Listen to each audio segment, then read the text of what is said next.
Halo semuanya, kembali senang bisa berjumpa dalam program Yes Kita Bisa. Kenapa Yes Kita Bisa? Karena Pastor Ed begitu yakin bahwa setiap kita bukan individu loh, tapi setiap kita bisa meraih yaitu apa yang kita harapkan, apa yang kita impikan, sekalipun kelihatannya tidak mungkin.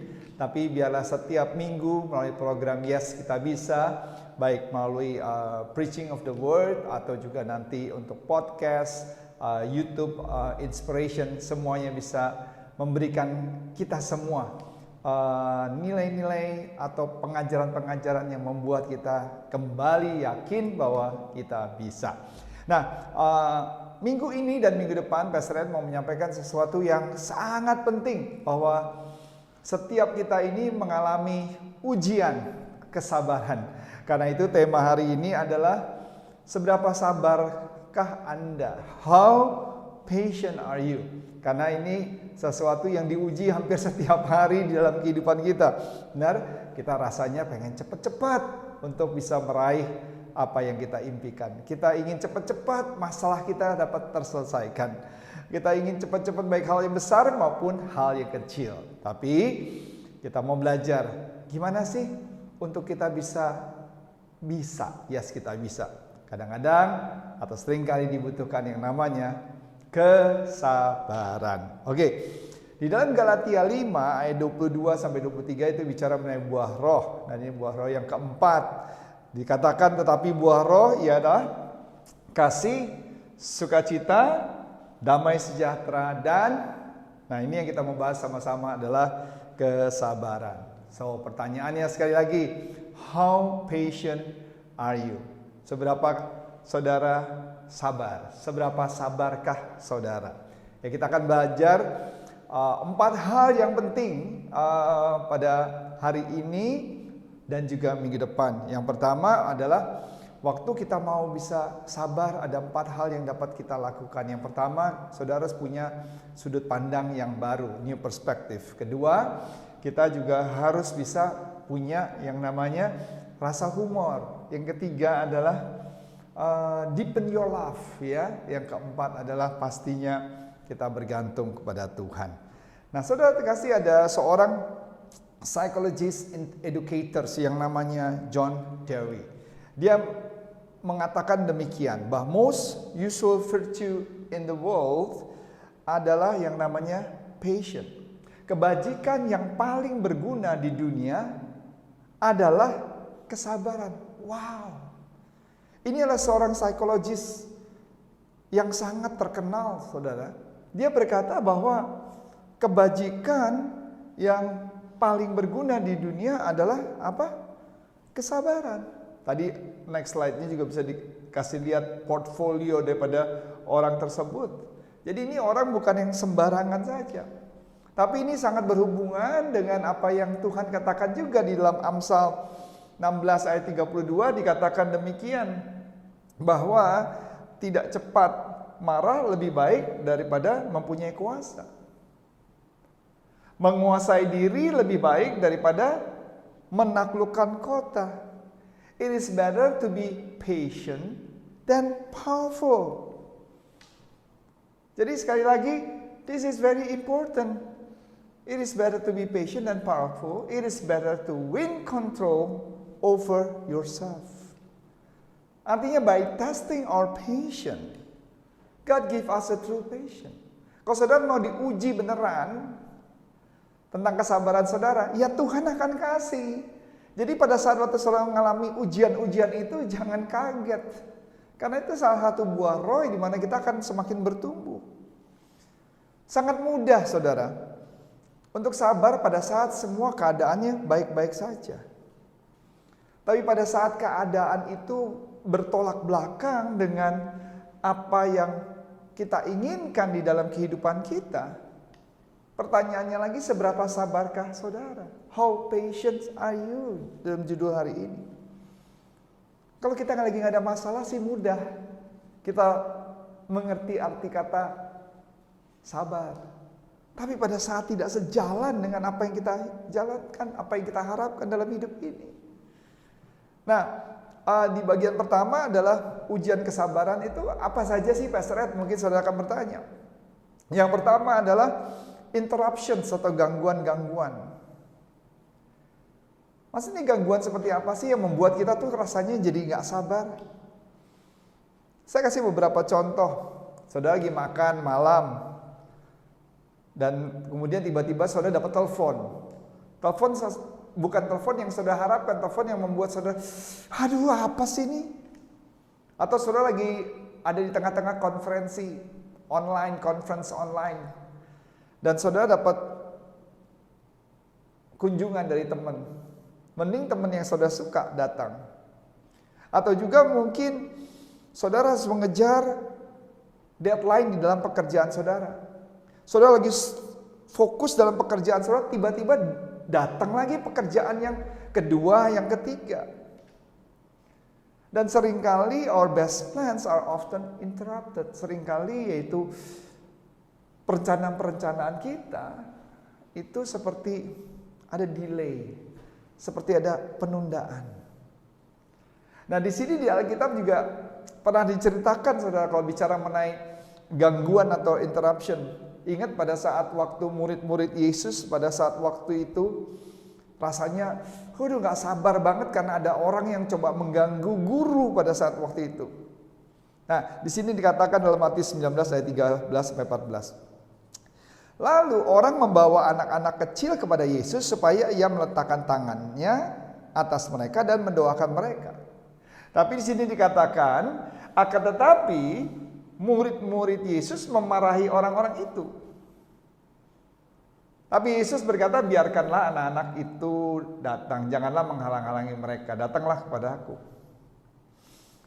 Jadi murid-murid Yesus, the disciples pada saat itu melihat bahwa orang yang membawa anak-anak kepada Yesus itu merupakan sebuah gangguan atau interruption. Tapi Yesus melihatnya, Jesus looks as an opportunity. Yesus melihatnya sebagai kesempatan. Buat murid-murid Yesus itulah sebuah gangguan, interruption. Nah pertanyaannya saudara, how do you handle interruption? Gimana sih saudara bisa mengatasi gangguan-gangguan tersebut? Yaitu dengan apa? Sabar. Jadi poin yang pertama adalah yang membuat kita sering gak sabar itu gangguan. Yang kedua adalah inconvenience atau ketidaknyamanan. Ketidaknyamanan yang kita hadapi sehari-hari itu membuat kita tuh rasanya bisa kehilangan kesabaran. So how do you deal with inconvenience in your life? Bagaimana saudara menghadapi ketidaknyamanan dalam hidup Anda? Kita ini semua gak suka yang namanya penundaan. We are the now generation. Kita adalah generasi yang dikatakan sekarang semua maunya serba cepat. Ada istilah di Amerika dikatakan we have a microwave mentality. Yaitu kita memiliki mentalitas gelombang mikro. Artinya apa? Kami menginginkan dan apa yang kami inginkan ketika di sini dikatakan we want what we want. Kami menginginkan apa yang kami inginkan.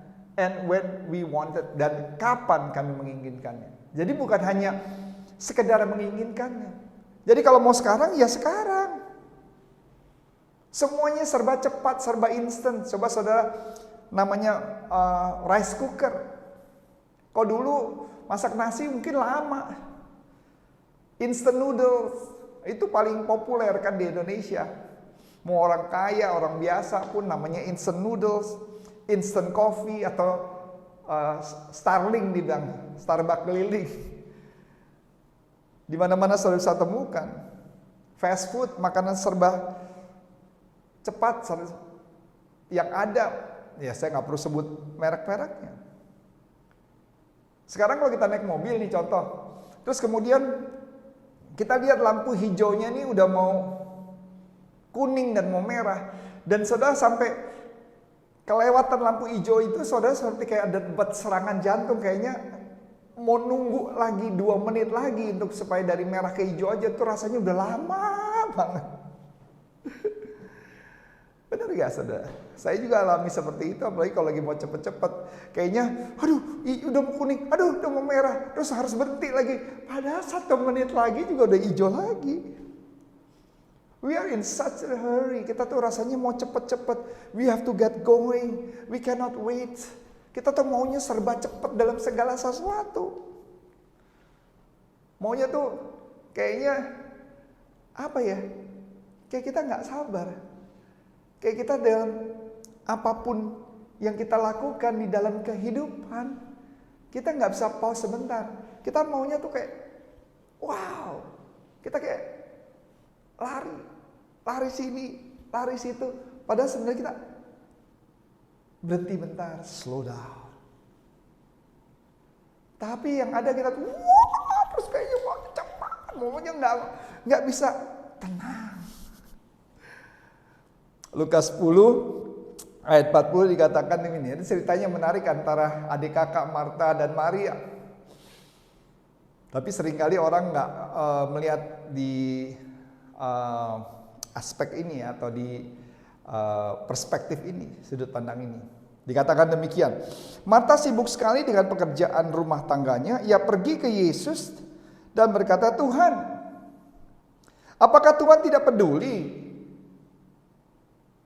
Maria membiarkan saya bekerja sendirian saja.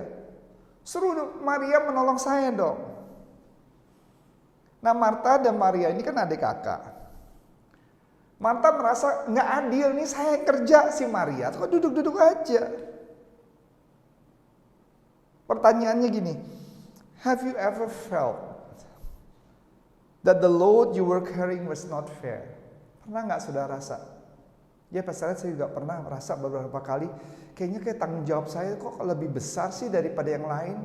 Kok kayaknya sepertinya saya harus memikul beban ini semua sih di dalam keluarga, di dalam pekerjaan. Hidup ini nggak adil. Nah, bagaimana? How do you react? Are you patient despite the inconvenience? Apakah saudara tetap sabar di tengah-tengah ketidaknyamanan?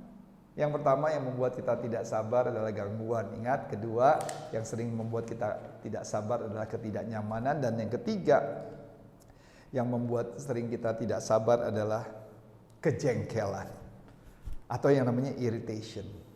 Ini ujian yang ketiga dalam yang membuat sering kita nggak sabar. Kejengkelan apa sih? Yaitu hal-hal kecil, nggak selalu hal-hal besar. But hal-hal kecil, those little things in life that bugs you, yang mengganggu saudara. Selalu berpikir, nggak masalah pastor. Iya, coba.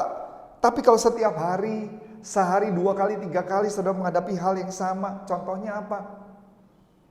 Di kemacetan.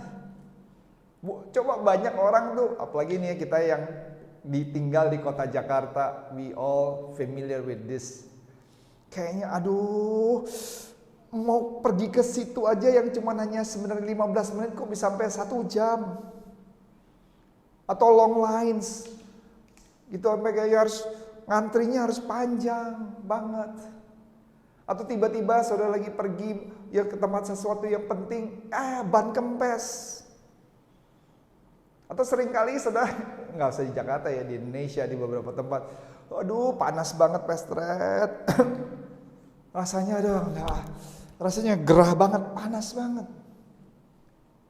Seringkali hal-hal yang menjengkelkan itu bisa diatasi, tetapi seringkali tidak bisa diatasi. Mau tidak mau saudara harus beradaptasi. Coba contohnya di Alkitab saudara. Musa harus berhadapan dengan 2 juta bangsa Israel yang kerjaannya ngeluh terus, bersungut-sungut terus. Benar nggak? Sampai Musa ini kan orangnya sabar. Orang yang sabar tuh bisa kehilangan kesabaran, nanti saya ada quotationnya. Sampai akhirnya tuh dia marah di dalam Ulangan 20 ayat 10 sampai 11. Tapi karena dia kehilangan kesabaran, jadi dia juga kena hukuman dari Tuhan. Saya kasih saudara baca nih. Ketika Musa dan Harun telah mengumpulkan jemaat itu depan Bukit Batu, berkatalah Musa kepada mereka, dengarlah kepadaku, hai orang-orang durhaka, Apakah kami harus mengeluarkan air bagimu dari bukit batu? Lihat ayat 11. Sesudah itu Musa mengangkat tangannya lalu memukul batu itu dengan tongkatnya 2 kali, maka keluarlah banyak air sehingga umat itu dan ternak mereka dapat minum. Saudara kalau lihat baca ayat 11 kelihatannya biasa aja. Tapi perhatikan. Tuhan tidak berkata sama Musa untuk memukul batu itu dengan tongkatnya. Tapi Tuhan bilang mengatakan. Dan akhirnya apa akibatnya? Musa tidak bisa masuk ke tanah perjanjian. Kasihan kan? Moses was usually a patient person. Musa ini orang yang sabar sebenarnya. Tetapi dengarkan baik-baik. Bahkan orang yang sabar pun memiliki batas. Jadi saudara mungkin kenal ada orang yang pastor itu orangnya sabar banget. Tapi nggak nyangka ya bisa sampai membunuh. Nggak sangka ya sampai orang itu bisa sampai menganiaya orang lain. Kenapa? Karena sesabar-sabarnya orang ada batas kesabarannya. Tapi seringkali yang membuat kita jengkel dalam kehidupan ini for many of us siapa saudara? Orang. Yang membuat jengkel itu bukan lampu merah, bukan kemacetan, bukan contoh-contoh yang tadi saya sebutkan, tapi orang. Kita harus berhadapan, we run into people, kita harus berhadapan dengan orang-orang yang menjengkelkan dalam hidup kita. Ini yang kita harus hadapi. Orang-orang yang udah menjatuhkan kita, yang suka membicarakan kita di belakang. Tapi kita harus berhadapan terus dengan orang-orang tersebut. Harus kita belajar dengan yang namanya oyster. The oyster takes an irritation, a grain of sand and turn it into a pearls. Ini oyster ini, saudara, luar biasa, saudara. Dari cuma hanya butiran pasir, tapi bisa menjadi mutiara yang indah. Kita harus belajar untuk meresponi hal-hal yang menjengkelkan hidup kita. Kalau kita bisa belajar dengan baik, saudara, maka hal-hal yang menjengkelkan bisa ditransformasikan menjadi mutiara yang indah. Wow. Ujian daripada membuat kita tidak sabar apa aja sih? Yang pertama adalah gangguan. Yang kedua adalah ketidaknyamanan atau inconvenience.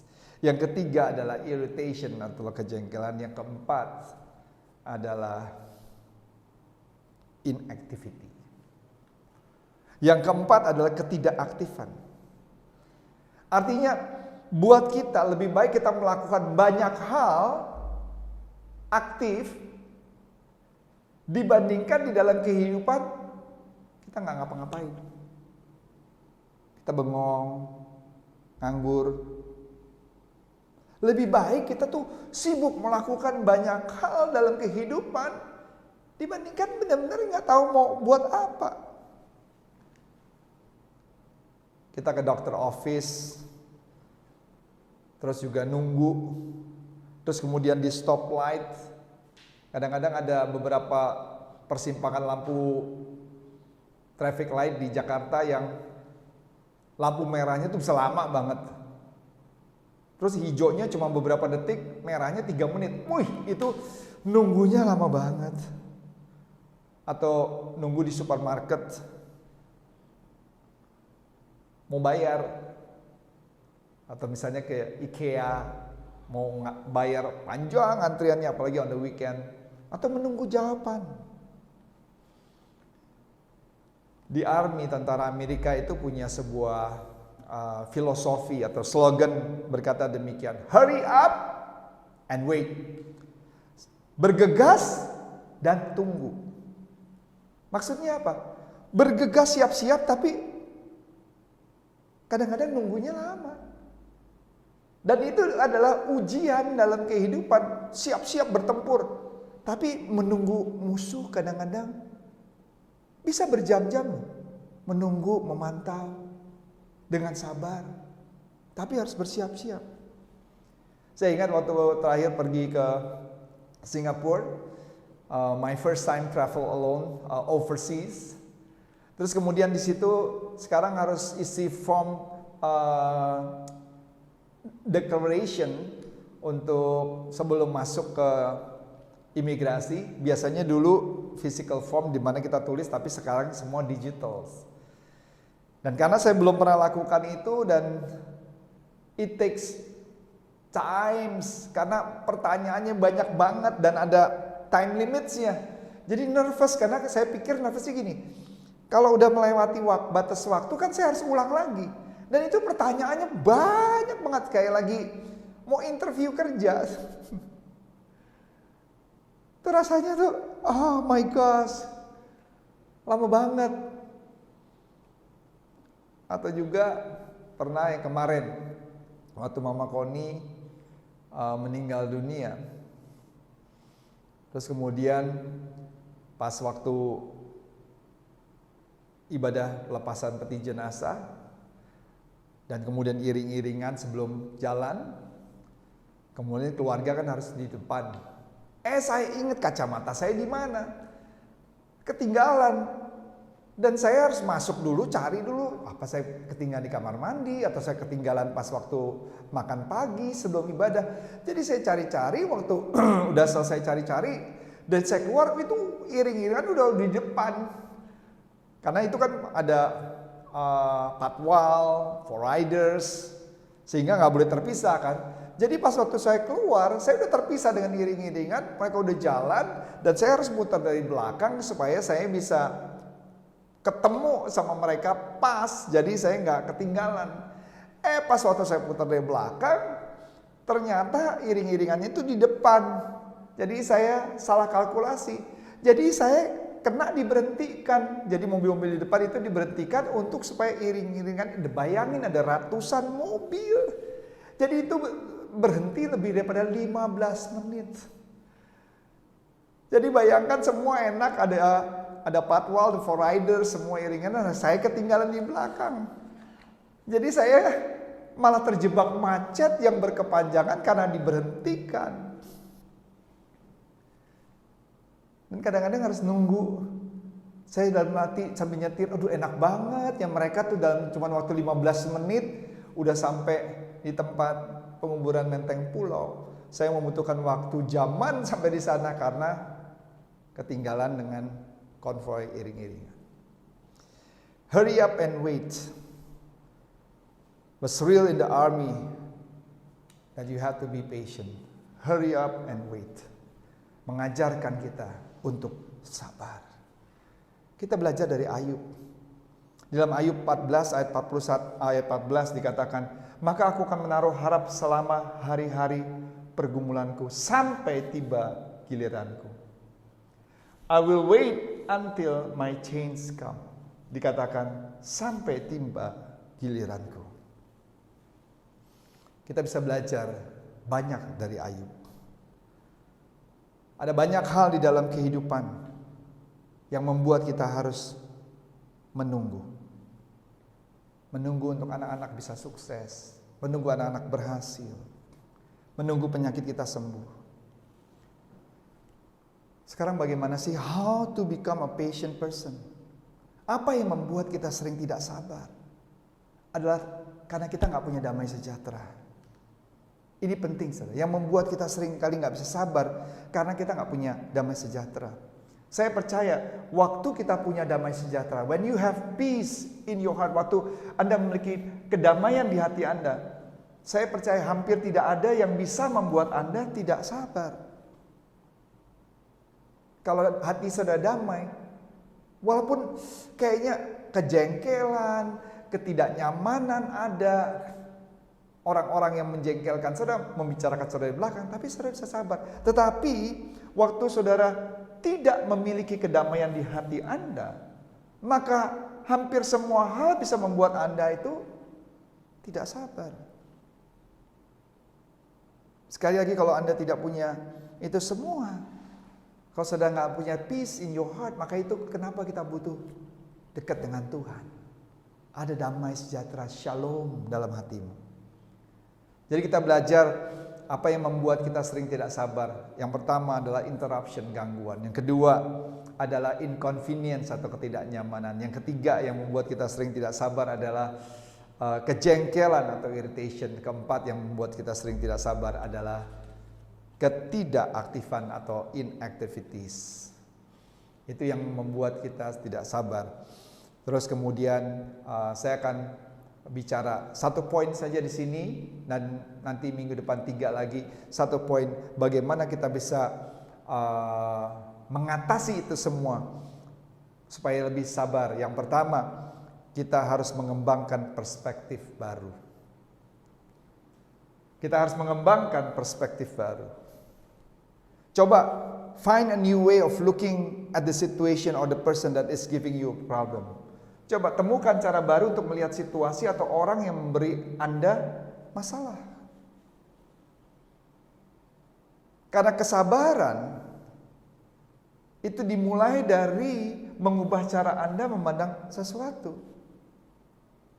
Waktu saya tidak sabar, when I'm impatient, dengarkan baik, ini penting sekali. When I'm impatient, waktu saya tidak sabar, I have a limited perspektif. Oh, nggak ada nih next slide-nya. Okay. Ketika saya tidak sabar, saya memiliki perspektif yang sangat terbatas. Lihat, ini penting sekali pelajaran ini. When I'm impatient, ketika saya tidak sabar, saya punya perspektif tuh yang terbatas. Kenapa? Saya hanya fokus kepada kebutuhan saya, keinginan saya, tujuan yang ingin saya capai, apa yang saya inginkan, agenda saya, orang yang menyakiti hati saya. Artinya akar dari ketidaksabaran adalah keegoisan. Karena all about myself. Karena itu saya harus punya perspektif yang baru. Saudara mau tahu nggak? Would you like to know the secret of success? Saudara mau tahu nggak sih salah satu kunci dari kesuksesan apa? Would you like to know? Ini penting kalau saudara untuk tahu kunci daripada kesuksesan. Kalau saudara mau menjadi suami atau istri yang sukses, yang berhasil, kadang-kala saudara harus bisa melihat dari perspektif pasangan hidup saudara, bukan hanya dari saudara sendiri. Kalau saudara mau menjadi orang tua yang berhasil, saudara jangan hanya melihat dari cara pandang saudara, tapi melihat dari sudut pandang anak-anak saudara. Kalau saudara menjadi a successful businessman, saudara jangan hanya cuma fokus dengan marketing saudara, promotion saudara, strategi saudara, your company, tapi fokus juga dengan customer saudara, klien saudara. Kalau saudara mau menjadi a successful employers atau menjadi pemilik bisnis yang sukses, juga belajar dari anak buah saudara. Lihat perspektif dari karyawan saudara, staf saudara yang bekerja untuk saudara. Look at the situation from others' perspective. Lihat situasi itu bukan hanya dari apa yang saudara pikirkan saja, karena itu hanya egois. Tapi lihat dari apa yang mereka butuhkan. What she or he does, feels, yang mereka rasakan, yang mereka lakukan. Jadi jangan hanya melihat hal yang kurangnya saja. Amsal 4 ayat 5 dikatakan demikian. Jadilah bijaksana dan cerdas, ingatlah selalu akan nasihat-nasihatku dan janganlah membuangnya. Nah, salah satu untuk kita bisa mendapatkan wisdom, hikmat, pengertian yang benar dalam kehidupan adalah melihat dari sudut pandangnya Tuhan. Dan mendapatkan perspektif Tuhan tentang situasi tersebut. Saya akan segera mengakhiri dalam melihat perspektif itu. Ada 3 hal dari ayat ini. Yang pertama, ingat, saya hanya manusia bukan Tuhan. Yang kedua, tidak ada yang sempurna dalam hidup. Yang ketiga, belajar Tuhanlah yang berdaulat. Karena Amsal 20 ayat 24 dikatakan, Tuhan sudah menentukan jalan hidup manusia di dunia ini. Man's steps are ordered by the Lord. Kesabaran adalah satu tanda kedewasaan dalam kehidupan. Kalau anak-anak kecil susah untuk sabar, untuk nunggu. Kebanyakan anak-anak tuh sangat susah untuk sabar. Maka dibilang kayak anak kecil, nggak sabar, maunya sekarang. Tapi a person of understanding, orang yang sabar, orang yang punya hikmat, adalah orang yang bisa punya kesabaran. By testing our patience, God give us patience. By testing our patience, dengan menguji kesabaran kita, Tuhan akan memberikan pelajaran kesabaran. Kita udah bahas sebagai penutup, kita udah bahas apa sih yang membuat sering kita tidak sabar. Yang pertama pastinya interruption, gangguan. Yang kedua adalah ketidaknyamanan, inconvenience. Yang ketiga adalah kejengkelan, irritation. Yang keempat adalah inactivities, tidak lakukan apa. Dan minggu ini saya membahas hanya satu poin. How can you learn to be a patient person? Bagaimana saudara bisa menjadi orang yang sabar? Yaitu satu, mengembangkan perspektif yang baru. Jangan hanya lihat dari sudut pandang saudara, lihat dari keadaan orang tersebut, tapi terutama dengan perspektif Tuhan. Ingat, saya, saudara semua, kita ini manusia biasa, kita bukan Tuhan. Yang kedua, ingat, saya tidak sempurna, kita semua tidak sempurna. Yang ketiga, ingat bahwa Tuhanlah yang berdaulat. Karena daripada itu, belajar apa yang saya dengarkan, mulai praktekkan minggu depan. Pastor akan teruskan poin 2, 3, dan keempat, bagaimana kita bisa sabar. Kalau sudah bisa menjadi orang-orang memiliki karakter yang baik, sabar dalam segala sesuatu, maka saya ingin katakan yes, kita bisa. Yuk, pasti bisa, yuk kita sama-sama belajar. I will learn and we all learn together. Oke, kalau misalnya ada pertanyaan, you can DM Pastor Ed di Instagram @warsupit, atau yes kita bisa, or please comment, share, and likes this YouTube. Yes kita bisa. God bless you. Amen.